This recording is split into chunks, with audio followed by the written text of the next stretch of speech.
Telkomsel tunggu kami di pengadilan. Sudahlah, Bang. Saya juga Jokower, kita satu barisan. Begitu telepon yang saya terima. Saya tahu, saya ingin dihalangi untuk tidak menuntut Telkomsel. Saya jelas heran apa hubungannya saya mendukung Jokowi dengan kebocoran data pribadi yang saya alami.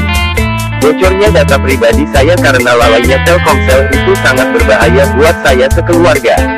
Saya selama beberapa tahun ini sedang melawan radikalisme di negeri ini. Dan ketika nyawa anak-anak saya terancam, jelaslah saya sebagai ayah ngamuk seperti banteng yang luka. Apakah si Jokower itu akan bertanggung jawab jika anak-anak saya diculik seperti kasus Ninoi dulu misalnya? Pasti tidak, karena buat mereka itu urusan pribadi saya. Sedangkan mereka sudah enak pada posisi komisaris di perusahaan besar, tanpa ada perasaan terancam, karena punya koneksi untuk mendapat jabatan. Dimana empati? Hilang. Yang ada hanya simpati palsu seolah berduka, tapi tangannya terus mencegah saya untuk menuntut perusahaan tempat mereka sekarang menikmati kejayaan. Saya sudah mengira, sesudah ini akan ada framing busuk yang mereka sebarkan, bahwa saya, mata duitan. Tangan-tangan mereka berupa akun anonim, gentayangan membangun perspektif bahwa saya menuntut Telkomsel untuk kepentingan saya pribadi, supaya saya kaya raya. Mereka lupa kalau pengen kaya, mudah saja bagi saya sejak lama dengan menulis fitnah karena dibayar orang. Ngapain pusing-pusing nuntut perusahaan besar segala?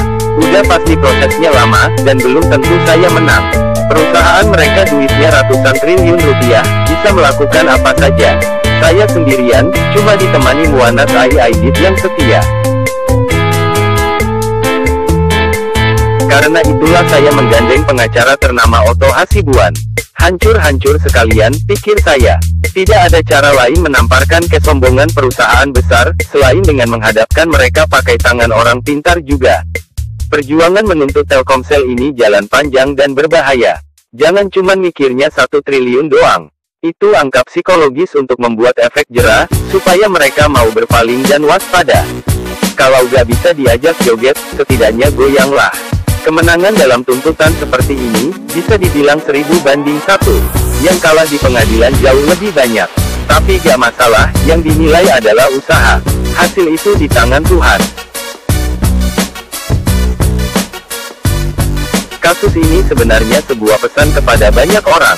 Jangan pernah takut menggunakan hak kita. Sebagai pelajaran, bahwa sekecil-kecilnya semut bisa menggigit seekor gajah, sebesar apapun bentuknya. Siapa tahu gua menang, dan akan banyak lagi orang terbuka matanya dan berani menuntut haknya karena kelalaian Telkomsel. Gua yakin, kasus gua ini cuma satu di antara ribuan kasus lainnya, hanya mereka tidak bisa bersuara karena telinga sang tuan kaya raya yang tuli karena merasa besar. Sebentar lagi pasti muncul Jokower lainnya yang akan sibuk propaganda untuk menghancurkan nama saya, demi membela kepentingan mereka. Bagi gua ini sejarah. Takut, pasti, menyerah. Oh tidak, kita lihat sampai di mana ujungnya. Seruput kopinya, Denny Siregar.